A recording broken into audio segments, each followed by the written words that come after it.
ფათაშოვის იმ მატჩის შემდეგ პირესი არ უნდა შეცდეს და არ შეცდა პრესკონფერენციის დროს იხუმრა რომ თუ ახლა დუბლი ვნახეთ შემდეგი ნაბიჯი უნდა იყოს ეტრიკიო იმედი ასეც იქნება ბიძინაშვილი ასის დრო მოვიდა თუმცა ტექნიკურია ბიძინაშვილი ინარჩუნებს ბურთს თავად გადაყვება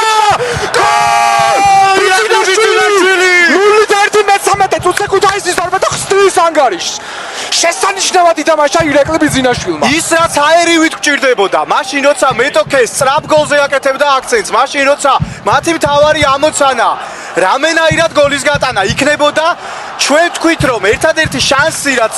ტორპედოს იქნებოდა კონტრშეტევები და ამ კონტრშეტევების მაქსიმალურად გამოყენება რაც მოხდა და იმის შედეგია რომ ახლა ბიძინაშვილი ქუთაისის ტორპედოს ქომაგებთან ერთად გოლს ეიმობს 5-3 ორი მატჩის ჯამში ეს უკვე სოლიდური უპირატესობა ქუთაისის ტორპედოს ერთგული გულშემატკივრები ჯუნგლები რომლებიც ყველგან დაყვებიან თავიანთ საყვარელ კლუბს და შიმკენშიც არიან მცირეოდენობით მაგრამ მაინც წარმოდგენილები კიდევ ერთხელ ბიძინაშვილის შესანიშნავი დარტყმა ჩელიადნიჩის შეცდომაზე შეიძლება აქ საუბარი საკმაოდ შორიდან განხორციელდა ეს დარტყმა მაგრამ ნუ